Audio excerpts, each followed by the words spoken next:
Hey and welcome back to Fanfic Reading. Today we are reading The Warmth That Changed It All by Raalm and ToxicExotic. I hope you enjoy. Chapter 40. Those Who Birth Us. Blake Belladonna sat on her stool behind the counter. Blake watched the door intently out of the corner of her eye while pretending to read a book. She rarely worked on Saturdays, the rare free day usually spent with Son, but this Saturday was different. She was expecting someone, somehow a person she loathed more than most. Someone who shouldn't even have bothered coming back to town in her opinion. But that was her opinion, and one she wouldn't speak out loud unless specifically asked. Blake loved Yang. No, that wasn't quite right. It was a connection that went deeper than love. Yang was like her sister, so deeply ingrained in her life that should she be gone, Blake would never be the same. So to see the girl in pain over the days since her return from menagerie, a trip she couldn't put off, hurt her more than she could have thought. She had seen firsthand how hard it had been for Yang after her 13th, how the doubts that had already been there grew and grew to the point where Yang occasionally broke down when they were alone. She'd seen the anger it gave birth to, the desire to push everyone away and stay as she thought she should be. Unloved. But none of that had worked on her. No matter what Yang did or said, she never stopped loving her. The girl had been her rock when she had first moved to Vale, treated her like family from the very first moment, and it was a family Blake was honored to be a part of. She still regretted getting Yang involved in her own anger, the dark days of the White Fang, and the troubles it was now causing her with Weiss. And no matter how much Yang assured her that it wasn't her fault, the guilt remained. So as she heard the door open and looked properly, she felt the hairs on the back of her neck stand up at the sight of a woman standing in the doorway. Tall and leather-clad, her hair wild like Yang's, but black as night. The woman was Yang's spitting image in almost every way that mattered. Yet she was nothing like the girl she'd given birth to. And to Blake, she would never be. Blake had made mistakes and caused a dark spot on Yang's life, but she had never left. This woman had. Twice. She returned once only to leave again and caused Yang far more pain than if she had simply stayed away. So as she walked towards the counter, Blake returned her gaze to her book and tried to keep the sneer from her face. "Hello." The voice was bland. Dry. None of her daughter's charm or joy, a joy that had taken years to return. It was a voice Blake was happy to pretend she had not heard. "Hello?" The woman tried again, this time more firmly. "What do you want?" she replied, not bothering to keep the annoyance from her voice as she looked up from her book, her gaze meeting the harsh red eyes of Raven Branwen. Raven didn't reply immediately, but Blake held the gaze nonetheless as the pools of scarlet surveyed her carefully. After a couple of seconds, recognition passed across them. "I know you. I asked what you wanted." Blake cut her off, not wanting to indulge the woman in conversation for even a second. "Tea," Raven replied, her voice perking up slightly as if something had interested her. Not wasting a second so that the woman would leave her sight as fast as possible, Blake threw a tea bag into a pot and held it under the tap that spewed boiling water. Unfortunately, as she was pouring the milk, the woman chose to speak again. "You're a friend of my daughter's?" "She is not your daughter," Blake spat, unable to control herself as her glare returned to Raven, who simply raised her head a little higher. "You haven't earned the right to call her that." "Maybe." That was her last word. Once the tea was done, she took the tray and took a seat at a far table, though still a couple of countries too close for Blake's liking. Finally letting the sneer form on her face, she turned on her heel and made her way into the back room. "Blake?" Ilya asked immediately, clearly noticing something was wrong. "Are you?" Stopping in front of the smaller faunus, Blake gave her a measured look and spoke very clearly. 24 hours, she said in an unwavering voice, earning a confused look from her friend. "For the next 24 hours, the issue you and Yang were arguing about last night does not exist. Understood?" Obviously Ilya saw how serious she was as her freckles tinted blue, a brief nod showing her compliance. Blake hated to see that, hated to cause such a reaction. She knew how Ilya felt for her, and had promised to never use it against her. But this was for Yang, and for her she would give anything, even adding one more thing to beat herself up over later to the already long list. With little more than a short nod, Blake strode past Ilya and wrenched open the door to the stairway and sprinted up them, only to stop at the top. She couldn't walk in to see Yang like this, an angry, shaking mess. No, Yang was already far too nervous as it was. So taking a deep breath to calm herself, even if only a little, Blake waited a minute before she reached out a shivering hand and pushed the door open. Yang Xiaolong. She's here. 2 words. 2 words were all it took for a large crack to appear in the resolve she had spent 3 hours building up. 3 hours of telling herself it would be fine, of Weiss messages telling her it would be fine, yet 2 words were still enough to threaten to crumble everything. She had practiced, spent the morning practicing what she would say and ask, but suddenly they all felt wrong. The questions felt hollow and childish, the statements selfish. All the things that had caused Raven to leave without a word before. Will that happen again? Yang asked herself, still not looking up as she found the darkness that the palms of her hands offered was rather comforting in the way that she could pretend nothing existed, and that no one could see her in such a state. But just as every time she tried to let herself get lost in that swirling void of nothingness, she felt a hand rest lovingly on her shoulder. Yang, Blake's voice said gently, the slight dip of the couch to her right indicating her best friend had sat beside her. If you don't want to do this, I can get rid of her? Despite her doubts, Yang instantly shook her head. That wasn't what she wanted at all. She wanted to see her, wanted it over with. She wanted to know the answers to the questions she'd had for so long, and she couldn't do that if she kept putting it off. I need this, she stammered, finally removing her hands from her face and looking at her best friend. I know I should be fine without it, but... I get it. Blake smiled and removed her hand. But she's not worth you tearing yourself up. I know, she sighed, giving Blake a small nod. Sniffling slightly, she urged herself to her feet and straightened her jacket. I guess there's only one way to put an end to that then. Blake hesitated slightly before standing to join her with a soft smile, but before Yang could even move towards the door, the fauness stepped forward and gave her a firm hug. Completely unsurprised, Yang returned it happily and wrapped her arms around Blake's shoulder. No words were spoken, but there didn't need to be. Instead, she allowed herself to enjoy the moment. She held her there for almost a minute, enjoying the feeling of love that was radiating from the girl, the unspoken confirmation that she would be there no matter what happened. But after a while, she knew she had to end the hug and confront her birth mother. So pulling away from her sister, she placed a hand on her cheek and stroked a thumb along her cheekbone. Thank you, breathed and dropped her hand after receiving a smile and a nod from Blake. I guess I should go see her now. I'll come down with you. I'm still on the clock anyway. As she walked to the door and pulled it open, Yang took a deep breath and slowly let it out. Her pre-fight preparation technique had been offering her some reprieve from the doubts. Not much, but something was better than nothing. At the very least, it was stopping the stairs from wobbling all over the place as they had earlier that morning. Pushing her way into the kitchen, she saw Ilya preparing something on the side, and was instantly drawn to the slight blue tint of her hair and freckles. Yang knew all of the chameleon faunus colors. Yellow for anger, black for shyness, and pink for embarrassment were all among the most common, but blue was sadness, a color that was very hard to bring out in her. In fact, there were only a few reasons Ilya would ever feel like that. One of which had just walked through the door behind her.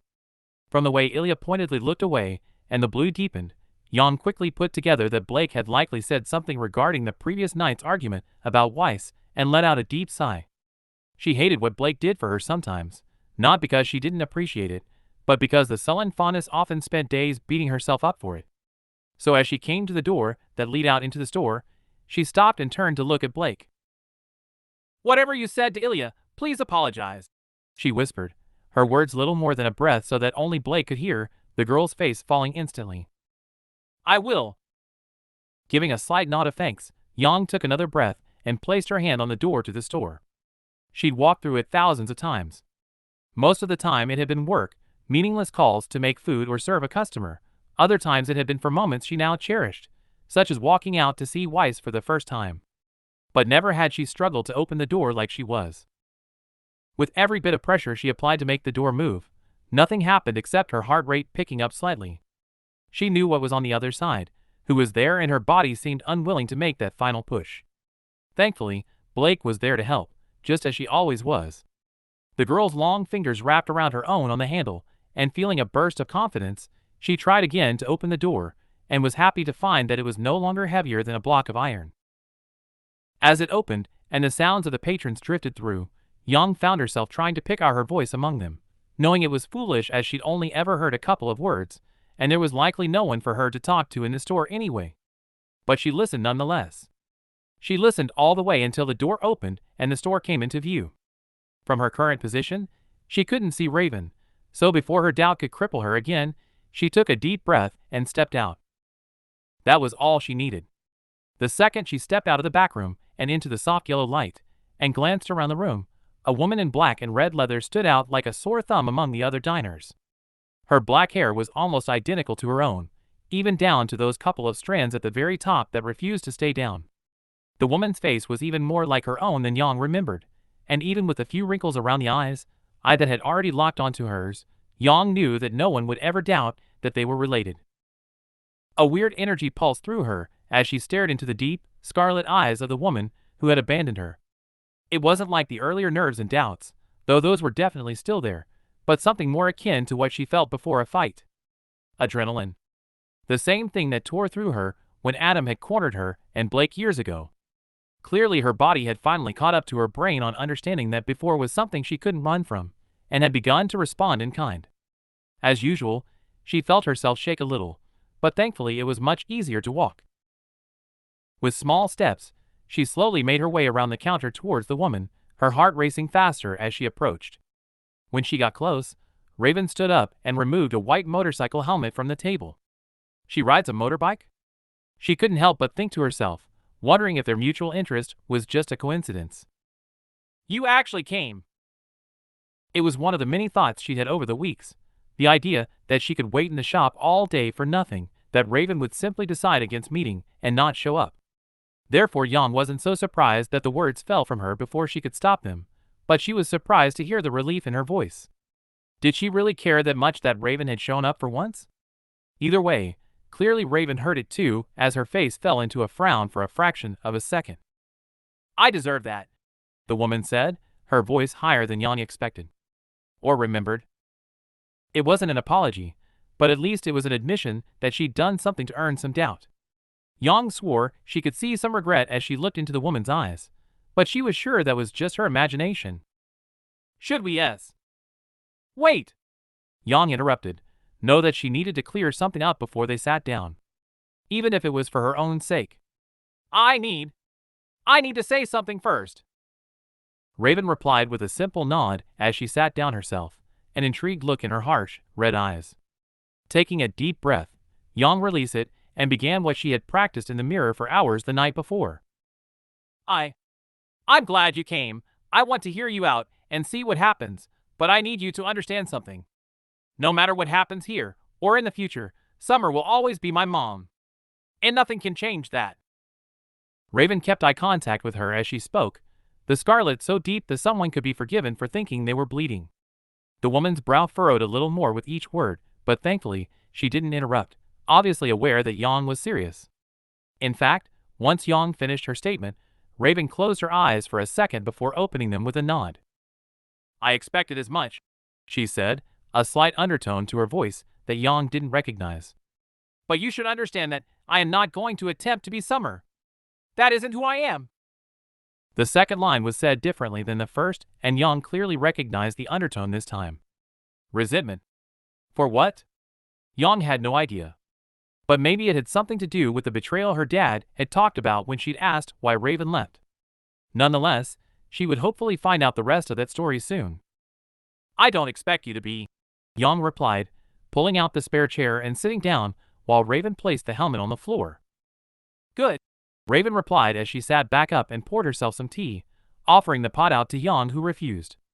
Then we are on the same page. It wasn't said with any force or inflection, but Yang could tell the acknowledgments they had just shared were important ones for them both to remember.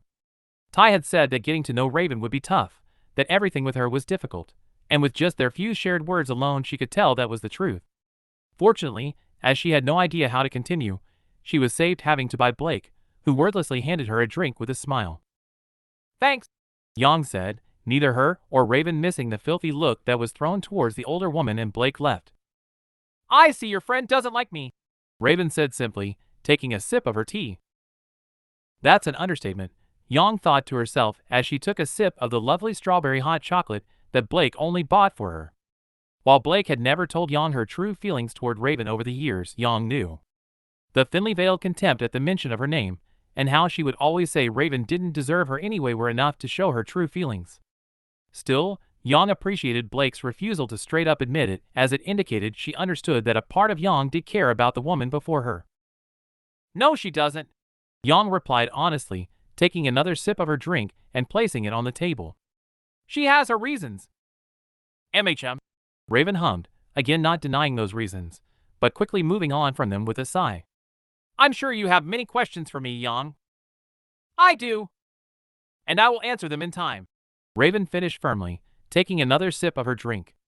"But I think you deserve the answer to what is likely your biggest one right now." Raven didn't speak straight away, the silence making it clear that she was waiting for Yang to confirm her suspicion of what that question was. Fortunately, it was an easy one to confirm. "Why you left?" "Yes," Raven said simply and leaned forward a little. "I feel it important to tell you this first, as it will likely decide whether this sit-down continues or not." Raven paused again, though this time it was different from the last, and Yang knew she should stay quiet for it. Finally, resolve took hold of Raven's gaze, and she let out a deep breath. "And as much as I wanted to continue this lunch, you may not feel the same after hearing my side of the story. I won't deny that you may find it selfish, or that you may think I am lying, but I promise your father will corroborate everything I say. So if you are ready, I am ready to tell you what caused me to leave all those years ago, and let you decide where we go from there. I am intruding on your life, after all." Yang looked at the woman in shock. She had expected it to take time to get to that question, small talk and bonding and whatever else it took, but here she was offering the answer freely. And she didn't know if she wanted it. By Raven's own admission, the tale was a selfish one, maybe one that she wouldn't even like if Raven was saying she should confirm it with Ty. Did she really want that? Would it really make her fee? No, she shouted in her own head. This was what she wanted. The reason, the truth, no matter how hard it was to hear. She was tired of the not knowing, of the illusions her mind conjured to tease her. And this was her only way out of that. So with a deep breath of her own, she gave a small nod of her head. Okay then, Raven said, and leaned back in her chair. "I guess I should start from the beginning." With one last sip of her drink, Raven set the cup down and let out a deep sigh. "I'm not sure how much your father has told you about me, nor how much my brother has spoken about our childhood, but my guess would be not at all. Dad said your father was abusive," Yang said slowly, remembering her father has hinted at there being more than that. "An understatement," Raven said, the pain behind her voice clear. "Mine and my brother's father was a vile man. His ideal afternoon consisted of beating me and Crow while drinking whiskey. Depending on the day, he replaced his beatings with other things." Yang swallowed deeply. From the way her father had phrased it, she had already figured out what Raven's father had done, but that didn't stop hearing it again making her feel any less sick. No matter her feelings towards Raven and Crow, no one should ever have such an upbringing. "He made a point to remind us that we were nothing. That everyone but him only wanted to use us, that they didn't care and would turn on us the second they didn't want us anymore. And for years we believed him. We kept quiet about how things were at home, stayed away from social workers and counselors, covered our skin to hide the bruises. We barely interacted with anyone through grade school and middle school, and were determined to do the same with high school. But that didn't happen. The first few weeks of high school were normal. We avoided everyone and stuck to ourselves. But while I was content with that, Crow had begun to develop an interest in journalism. He started to spend more time studying it, and eventually went to look at the school's journalism club. That's where he met Summer. It was love at first sight for him." Yang's eyes widened a little at that news as Raven picked up her drink to take another sip. She knew Crow had been close with her parents before Summer's death, and that he frequently argued with Ty afterwards, but she'd never thought that Crow ever had feelings for Summer. "I told him he was stupid, that he didn't know her, and reminded him of our father's lessons. But he didn't listen. He joined and even dragged me to the meetings. It was through Summer that we eventually met your father. He was already rather popular, being the newest member of the basketball team, and having the skater boy charm that was so popular back then. Despite my own hesitancy, he interested me. He had a way of being free and not caring about what people thought that I couldn't resist. But even though we all began to hang out at school, and even the few times we could sneak ways from home, I still couldn't bring myself to trust him fully. That changed in our junior year, though. Despite being friends with your father in summer, me and Crow were still the outcasts of the school. The poor kids who always wore oversized, torn clothes. We were frequent targets to those who wanted to have fun at the expense of others, but one day they went too far. Some members of the basketball team were tormenting Crow, and he finally snapped and attempted to fight back.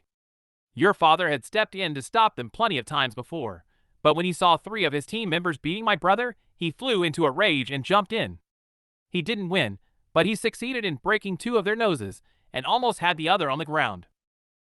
It was me who nursed the injuries he got from that fight. I still remember he laughed the whole time, and when I asked what was so funny, he said that he should get into more fights if that was the only thing that made me show concern for people.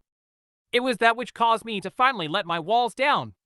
He was a bloody mess, and the only thing he cared about was that I was calling him stupid for getting involved. Once my walls came down, I finally talked to him about what it was like at home, about how much I hated my father and the things he did to us. He was horrified at first, but he finally calmed down. Eventually, he convinced me to tell everything to Summer too. I don't know when it happened, but at some point, she had become my best friend. She was much like Ty in the sense that she was free-spirited, but she was also much quieter and cared about people. Once they both knew, they managed to convince us to go to the school counselor. Raven paused to take another sip of her tea, and Yang saw it shake slightly as she lifted it. We were so scared. We knew what our father was doing to us was wrong at that point, but if we told him, we would be taken away. It was the first time I ever cared about losing a friend. But it never came to that. When we finally talked to the school, our father was quickly arrested and Summer's parents took us in. But things were still tough. We may have been returning to a decent home every day, but I still couldn't settle. I trusted Ty and Summer as much as I could anyone, but I was still quick to question everything they did. Things continued like that for over a year. There were a lot of arguments, but we stayed close. Ty always made sure we stayed together, and eventually I realized I like him as more than a friend. By the time we entered our final year, we had begun to date, but things were always tense.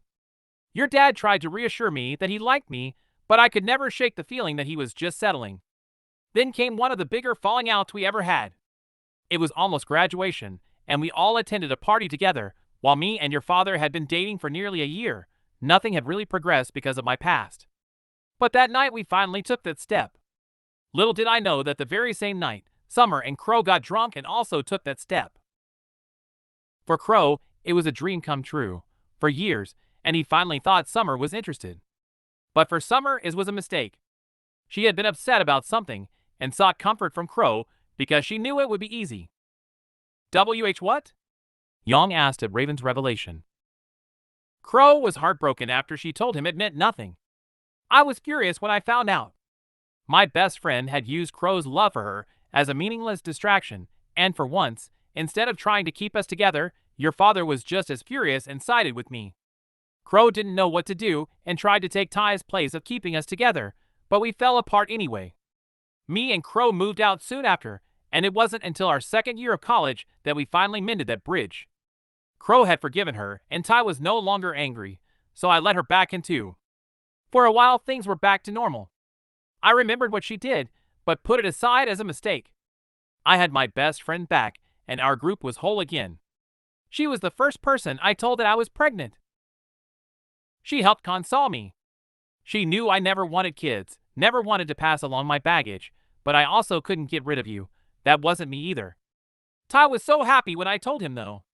Kids had always been a tough subject since I knew he wanted them. He even made me feel better about it, and while I still wasn't too keen on the idea, I slowly came around. After 9 months of torture, I gave birth to you. Raven had closed her eyes during the story, but she finally opened them at that point and let a smile overtake her face. It was a smile that confused Yang beyond belief, as it jarred so much with every image she had in her head that the woman in front of her almost seemed like she'd been switched with another. You were so perfect. The moment the doctors handed you to me, I couldn't believe I'd made something so radiant, she said fondly, looking down at her tea. I remember spending hours looking at you in wonder, spending the days with your father just watching you in your cot. But I also remember that our group once again became fractured from somewhere I didn't expect. Ty and Summer had begun to argue. I didn't know why at first, but it wasn't long until I found out. She was in love with him, and the feelings weren't one-sided. The smile vanished and Raven's eyes visibly darkened in less than a second. They'd been sleeping together for months. They stopped after they found out I was pregnant, but not for long. They stopped again when you were born, and it sounded like Ty seemed serious that time. I was crushed. My best friend and the man who had got me to open up to the world had done exactly as my father said people would do. Summer for the second time. When I finally confronted them, they told the truth about what had happened in our final year. The same thing had been happening then too. It was why Summer was so upset that me and Ty were moving forward. Why Ty was so angry she had slept with Crow. For the first time in years, I felt truly alone again. They had been repeatedly betraying me for so long. Everything I ever feared about Ty settling was true in Summer. She wasn't sorry. She may not have liked that she was doing it behind my back, but she still loved Ty too much to let him go. So she gave him an ultimatum. Me or her. He chose her? Yang asked. She didn't want to ask. She didn't want to know that her father may have chosen Summer, and not Raven, as that meant he had not chosen her. But she couldn't help it. She had already heard a lot she hated. She had to know everything. He may as well have, Raven replied in a hollow voice. He chose me after some hesitation, but I knew he wanted her. It was all over his face. So I left that night. I wasn't going to give him the chance to humiliate me further. I packed a bag, ordered a taxi, and left for Haven. Crow heard and tried to stop me, tried to say that Ty had chosen me, and that I didn't need to leave. He'd found out before me, and hadn't even bothered to tell me, hoping it would go away, and we could all stay together. It was the final straw I needed. I boarded the train and left. With you. But as I said, I never wanted to be a mother. I could do it with help, with friends I trusted, but they were gone. I had no one in a city I'd never been to before, and was barely getting by, but I tried. For 2 months I tried to make it work, but I was still so angry. With that, and how tired I was from working and staying up all night, I found myself shouting at you to shut up every time you cried. I would plug my ears and try to ignore you. Then one day I was trying to feed you, and you refused to take it. I tried for almost an hour with so little sleep, and I got so angry that I raised a hand to you. A baby! Raven's voice cracked, and Yang felt sick. It was clear from Raven's face that the memory was something she regretted. And Yang couldn't imagine how hard it was to relive such a moment. She herself wanted kids one day, though she had never raised the subject with Weiss, as they were far from that. So to imagine getting to a point where you would be willing to strike a baby was enough to make her want to throw up the very little she'd eaten that morning. It was that moment I realized that it wasn't just that I didn't want to be a parent, it was then that I realized I wasn't fit to be a mother. So just like I did when I left Vale, I packed a bag with all your things and took you back the next day. I wasn't going to keep you just to mess you up like my father had with me, but I still couldn't bring myself to face your father. Leaving you on that step was the hardest thing I've ever done, Yang. Despite everything, I loved you more than I had ever loved anything, and to ring that doorbell and walk away hurt more than I can even say. But I knew I couldn't keep you, I couldn't give you a good life, and I didn't want you to have one like mine. That's why I left you, she said after a second, looking up to show that she had tears in her eyes. You may not believe me, but I wanted you to have the best life you could. And I couldn't be a part of that. Yang stared at the woman before her, attempting to find some dishonesty, but she saw none. From the look on her face, the tears in her eyes, every word she'd just spoken was true, or at least true to her. But it was still a lot of information to process for Yang. She'd always thought of Summer as someone who was always there for people, someone who would never betray a friend. But if what Raven was saying was true, then she really didn't know her at all.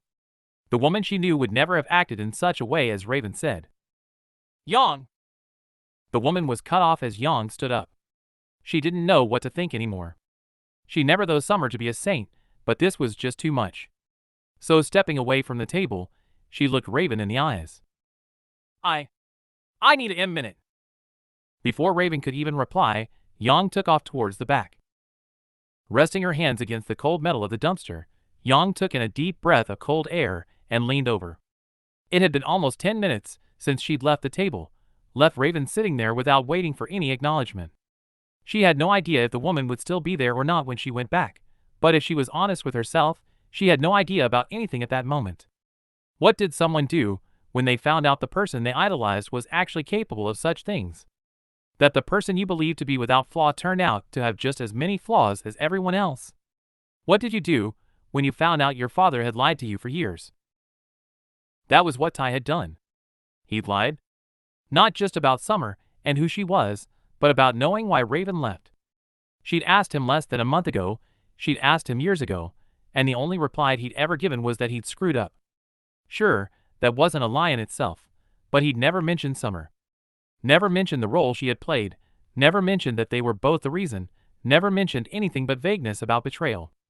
But he'd known exactly why she left. And he'd never told her despite knowing how much she wanted to the truth. Why? Yang growled inwardly, pushing her arms hard against the dumpster. Why? Her fist came down on the lid, the sound of rattling metal ringing through the alleyway. He'd promised. Promised no more lies mere minutes before he'd lied again. But Raven had told her the truth. She knew it was the truth because it filled in every hole that her father's story left. She also had no reason to lie, as Yang could ask Ty everything, so getting caught out wouldn't be hard. Why was it the person who had left her for nearly 19 years who was the only one to tell her the truth? Why wasn't it her father? Why wasn't it Crow? Just like Raven had 18 years to come back, they'd had 18 years to tell her the truth. Surely she had made it clear that she'd earned that much. And Summer? Would Summer have been honest? Had the accident not happened, would the woman have come forth about her own mistakes? Yang didn't know. She would never know. Yang? The voice was soft and clearly a little nervous. Swiping a tear away from her face, she turned to see Callie stood in the doorway that led to both the kitchen and the stairs with a worried look on her face. Are you okay, dear? I'm fine, thanks, Callie, she answered, not bothering to mention the slight pain on the side of the hand that had connected with the dumpster. You don't look it, Callie replied, her smile faltering as she let out a small sigh. Though I guess it would be wrong of me to expect you to be all smiles today. Yang shook her head at the comment and wiped the rest of moisture from her eyes. She hated angry tears, as they were so often confused with sad ones. Well, I didn't want to disturb you, but your Emo. She's not my mother. Right. Sorry. Raven backtracked immediately. Raven has asked me to tell you she just received a call from work saying she has to go in today. She said she has an hour before she has to go. Damn it, Yang thought to herself as she straightened up. A time limit was all she needed. Thanks, Callie. I'll just be a minute. Though Callie gave a nod, she didn't leave as Yang expected.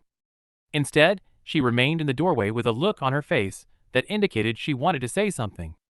Having always valued Callie's advice, Yang cocked her head to let her know it was okay.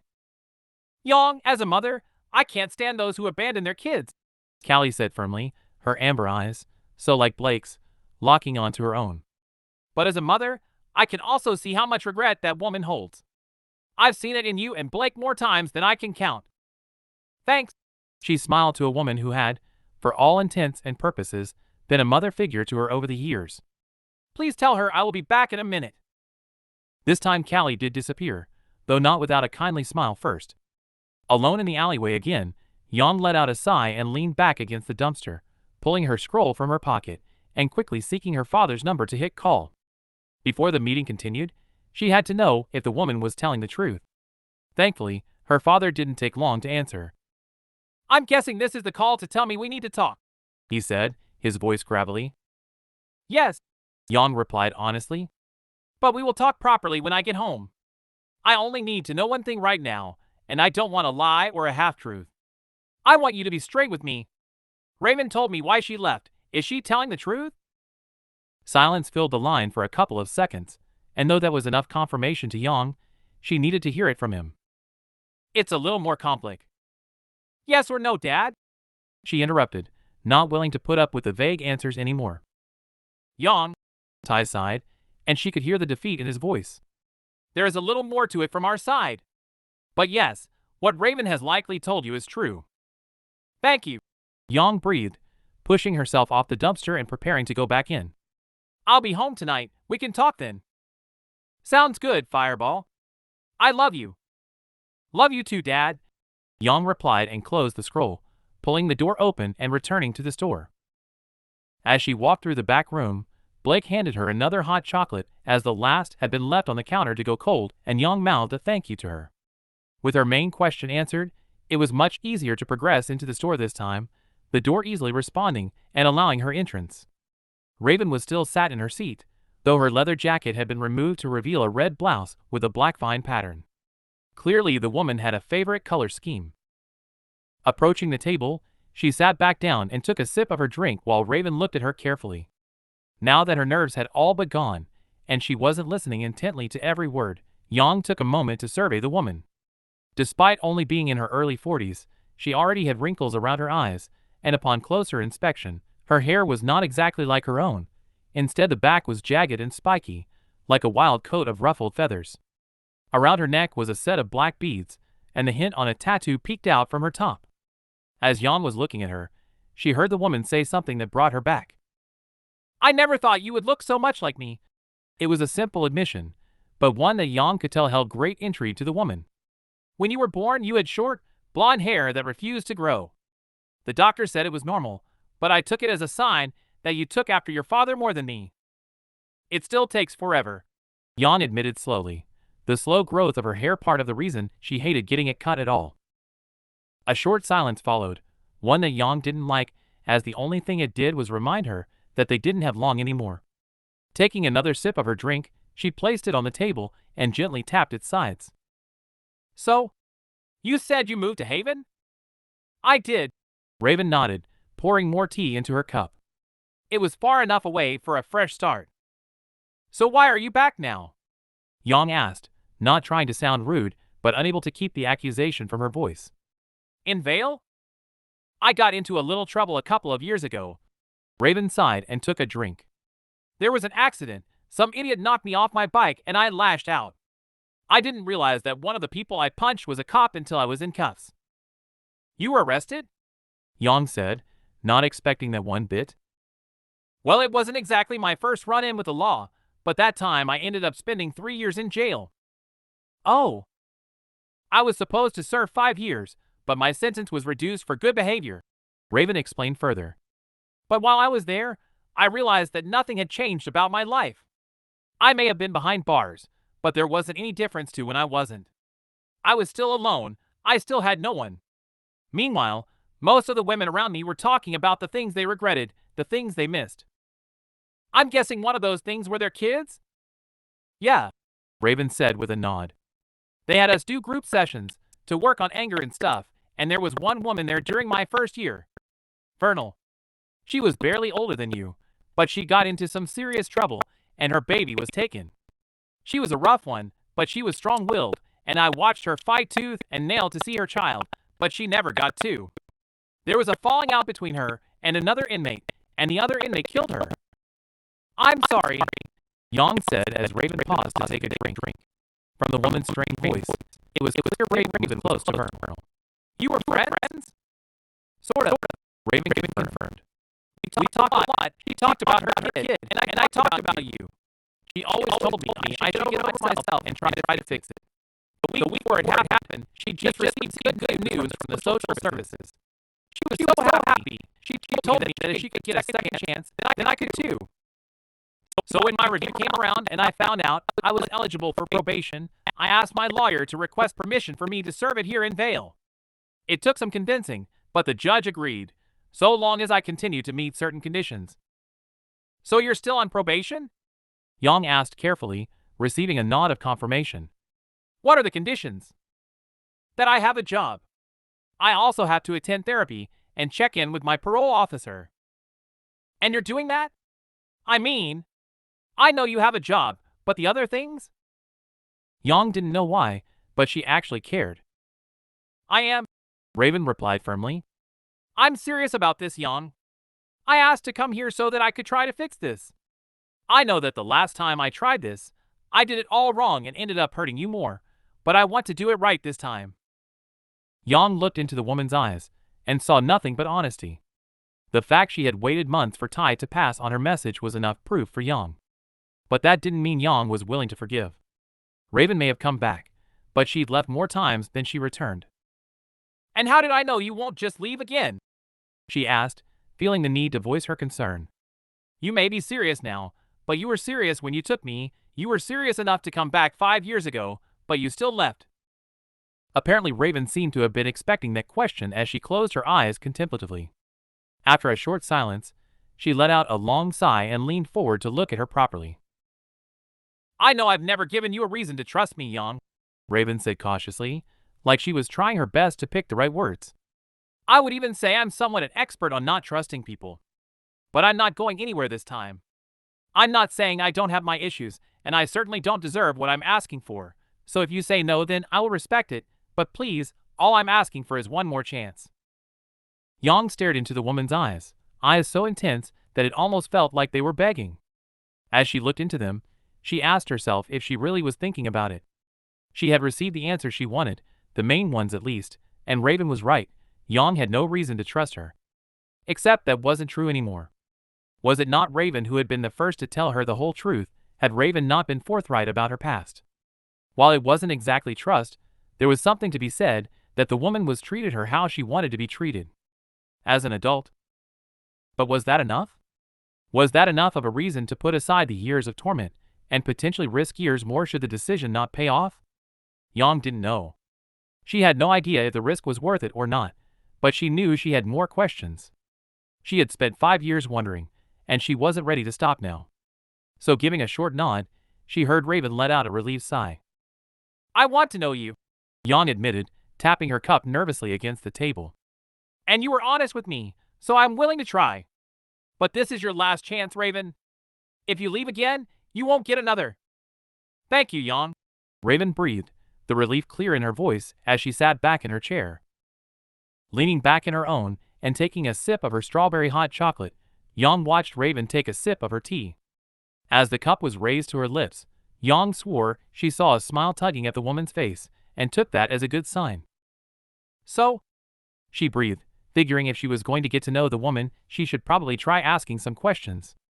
"Callie said you were called into work. What do you do?" "Courier work." Raven shrugged, clearly not enthused by her job. "It's not much, but my place isn't that big and the pay is decent. But I don't have to go in for another 30 minutes. I'm guessing you work here?" "Yeah," she replied with a nod.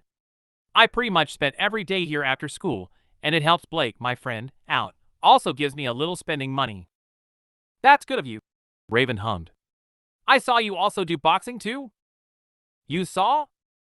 "Crow told me you had a fight, so I watched from the tunnel," she explained cautiously, as if she was worried she may have overstepped a boundary by secretly watching from the shadows. "You fought really well." "Thanks," Yang said, despite her brain immediately remembering everything she did wrong during that fight. "Coco was too good for me, though." "She was," Raven said honestly. "But not by much. She was exhausted by the end. Outboxers tend to struggle against counterpunchers, but you might have won if your last hook had landed." "Why you know boxing?" Yang asked, completely taken aback by the ease of which Raven used the terminology. "It's what your my dad did," Raven said, the correction not going unnoticed by Yang. "Before he got injured." "Oh," Yang replied, taken aback. She had expected there to be very few similarities between the two of them, so to find out 3 in less than an hour only made her more curious. "So I guess got my love of boxing and motorcycles from you then. I don't suppose you or any of your family do art at all?" "No," the woman chuckled, and despite it clearly stemming from amusement, there was something about it that felt uneasy. "My family tree never had the patience for such things." "I'm guessing you do, though?" "Yeah, it helps relax me after training. And I'm apparently pretty good, so—" "Well, if you are as good at art as you are at boxing, then I'm sure it's very good," Raven smiled. "Are either of them something you want to do in the future?" "A little," Yang admitted with a nod and took a sip of her drink. "Maybe on the side. Cooking is where I want to end up, though. I enjoy working here with Blake, but I would love to get into an actual kitchen when I finish college." "Well, at least you have goals," Raven said, and placed her cup aside after noticing the pot was empty. "That's more than I had at your age." "Yeah, Dad always tried to drive me towards something after Mom died and he Yang cut herself off. Ty and Summer were clearly a very touchy subject to Raven, and she didn't want to spill her father's private life to the woman. To her surprise, however, Raven leaned forward with a sad sigh and shook her head. What was obviously pain passed across her eyes. "That accident was a terrible thing," she said sadly. "Whatever issues I had with your parents, Summer certainly didn't deserve that."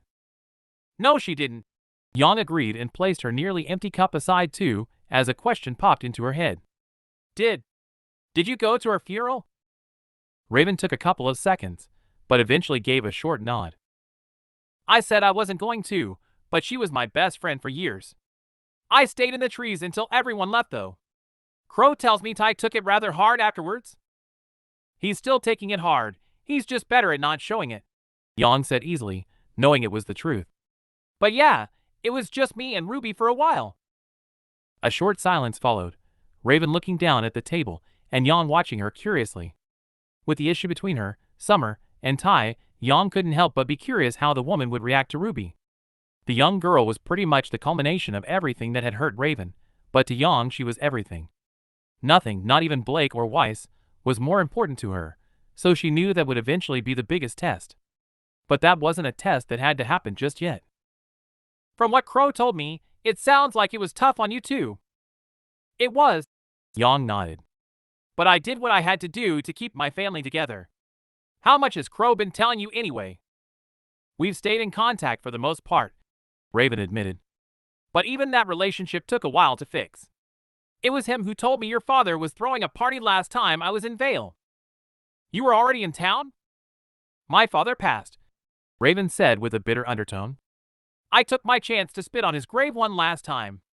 Though I may have brought some of that anger to the party with me, and for that I am sorry." "I know," Yang admitted. While regret didn't mean it wouldn't happen again, Yang was willing to believe the woman before her was indeed regretful. "Good." Raven smiled and leaned back again, taking a moment to think before speaking. "So what else have I missed? Are you seeing anyone?" "MHM." Yang nodded, a smile spreading across her face at the thought of Weiss. "Her name's White." It wasn't technically a lie as Weiss' name did mean white in Elysian, but Yang hated it nonetheless. Raven had been nothing but honest with her, so to even tell a half-truth didn't feel right. But what else could she do?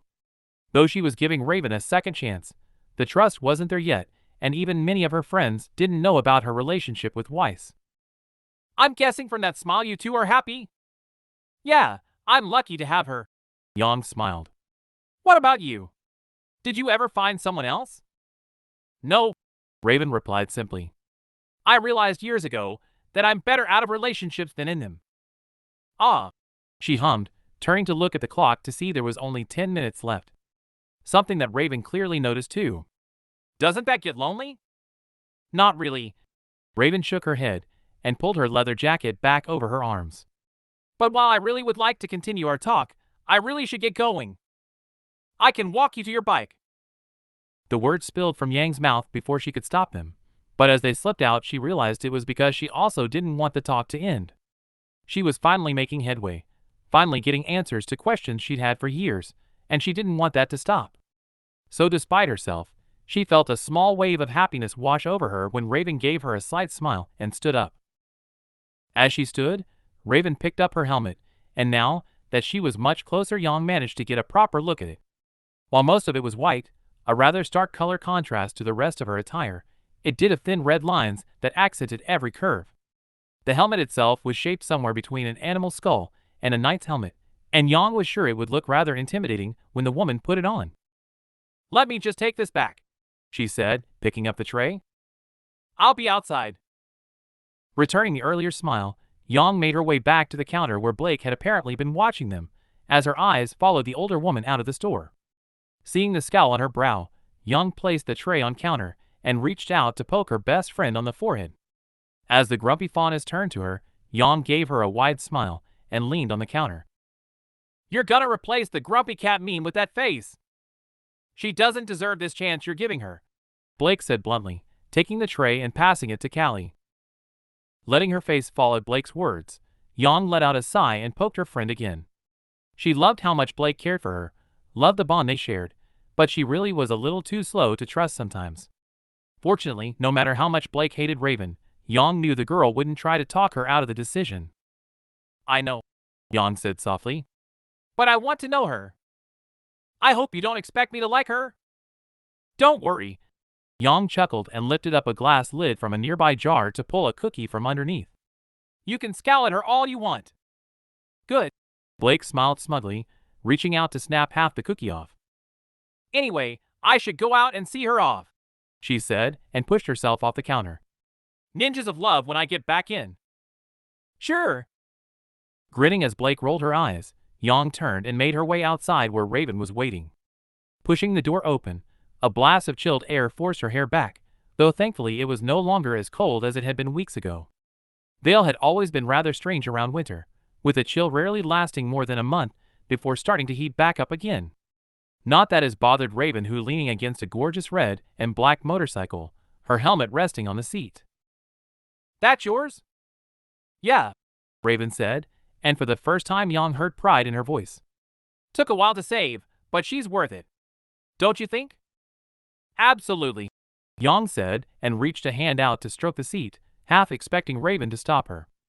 Thankfully she didn't, and Yang let herself feel the soft vinyl. She's beautiful. Are you thinking of getting one? I have one, Yang replied, pushing her fingers into what felt like memory foam. Sort of. It's roadworthy but still needs some love until she's ready. I have my license though.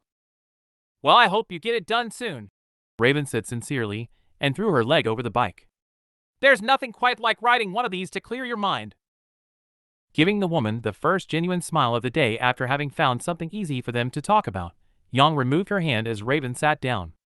Before she reached out and turned the key, however, she turned to look in her direction with a more serious look on her face. I'm far from perfect, Yang, Raven said slowly, picking up the helmet and holding it against her chest. And I can't promise I will be the most reliable person in the world, but I really want to make this work. So thank you for giving me another chance to get to know you. Just don't make me regret it, Yang replied, keeping her voice just as serious as Raven's was. Because there won't be another. I won't. Raven smiled with a nod and twisted the key, causing the motorcycle to roar to life. And who knows? Maybe when you get your bike sorted, we can take a ride? Maybe, Yang said non-committally, and took a step back as Raven put her helmet on, confirming Yang's suspicion that it would make the leather-clad woman incredibly intimidating. But I have your number until then. I'll call you when I next have some free time. I have your number set to priority. Raven nodded, her voice slightly muffled behind the thick plastic. I'll always pick up if I can. Good to know. She took a step back as Raven revved the engine to make the bike purr. See you. Goodbye, Yang. Though she knew the words were used as a simple farewell, a rush of worry still ran through her that it actually meant something else. Pushing it down to ignore it, she raised a hand as Raven flicked up the kickstand and returned the wave before taking off, the roar of the engine ringing through the relatively quiet area. Now alone with no one she knew to see her, she let herself fall back against the wall and slide down until she was seated on the ground. Not only had the meeting gone far better than she expected, but Raven herself was not what she was expecting. Whenever her father talked about her, he mentioned how tough she was to deal with, how much of a struggle she made things. But what Yang had experienced was someone who was very forthcoming. Sure, she had noticed parts about her that certainly hinted at what her father said, like her reason for coming back to Vale, and why she had visited her father's grave, but she couldn't help but feel what Winter said was right. Maybe her father didn't really know Raven as he once had, maybe the woman had changed in the years since leaving. There was one thing she was certain of, something Winter had commented on. Raven had definitely loved her as a child, enough to want what was best for her. Her decision to stay away was misguided, but it really did seem like she had made it out of love and fear. So letting out a deep breath, she let the knowledge of what was going to happen stew over in her head. She was going ahead with it. She was going to try and have a relationship with Raven. Whether that would work out or not, she didn't know, but she was at least going to try. But first, she needed to take her mind off it for a little. And while she would love to see Weiss, the woman was busy at work. However, for as much as she made fun of it, Ninjas of Love with Blake was always an exceptionally fun afternoon. So standing up, she brushed off her jeans and made her way inside to seek comfort from her sister. And that's all for today. Thanks for coming by and hanging out. I hope to see you next time.